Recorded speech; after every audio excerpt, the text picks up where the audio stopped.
Hi, my name is Sarah Pate. My EBP project topic was over oxygen use in COPD, and my PICO question I chose was, in patients with acute exacerbation of COPD, will the use of oxygen improve patient outcomes?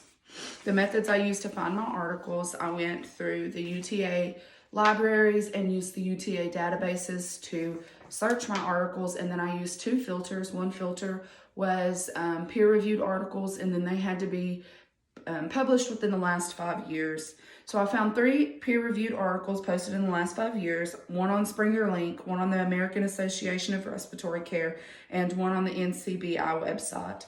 2 of the articles, they really focused just on oxygen delivery throughout COPD, different ways to deliver their oxygen, and the outcomes of each oxygen delivery method. In turn, it showed which method would be preferred with patients with COPD.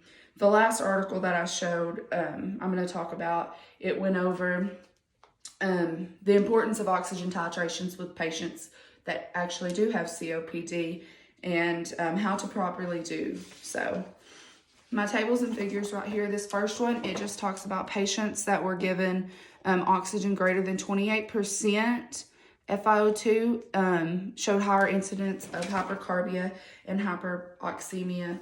And then this last one right over here, this one, it's about how to properly titrate your oxygen levels, titrate oxygen, and how to deliver it with patients with COPD. So the first article that I'm going to talk about is the one that I found that was posted to the American Association of Respiratory Care, and it showed that patients who received oxygen therapy in concentrations greater than the 28% resulted in longer hospital stays, decreased respiratory drive, and increased use of nebulizers and bronchodilators. Basically, they said that if you can give people when they're in there, you can come in, and it is a stressful thing when their oxygen saturations are low, and it can be frightening at times, but you got to easily, carefully adjust their oxygen up. You don't want to give them a high flow nasal cannula or give them this strong 100%, 50% FiO2, because it can cause them to decrease their respiratory drive and hypoventilate, making them retain on their CO2. So the next article, it was the one that was posted to the NBCI, and it talked about oxygen delivery in COPD by EMS. So people that had travel times that were greater than 30 minutes out from a hospital on the way in and needed to have supplemental oxygen given to them at the hospital. All of the patients in this study had previously been known to have COPD and were treated for that at home. On their way to the hospital, it showed that if they were given high delivery oxygen, like high oxygen methods of delivery, even high flow nasal cannulas, even showed a little bit about their non-rebreathers, given it even that, showed that by the time they got to the hospital, they had more incidents of tracheal intubations.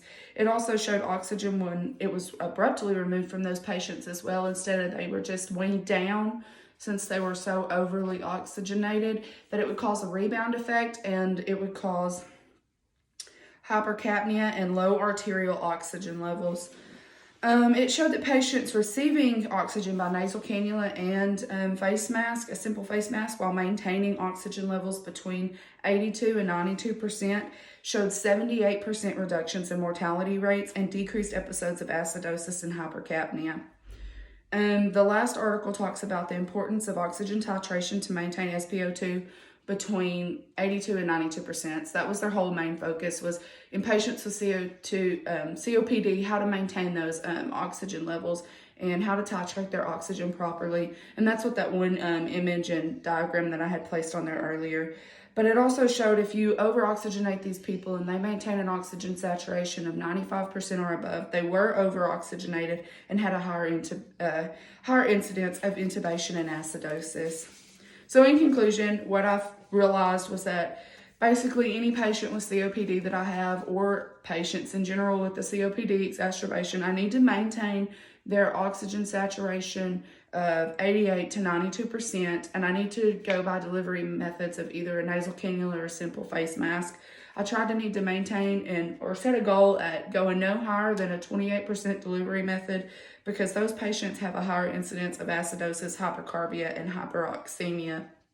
And then that if I do have a patient on high flow oxygen rate that is high flow delivery of oxygen, that I need to realize that those patients with COPD are more likely to have a longer hospital stay and more complicated and higher mortality rates as well. All my references are posted on my last slide there, and that's all I got for you. Thank you.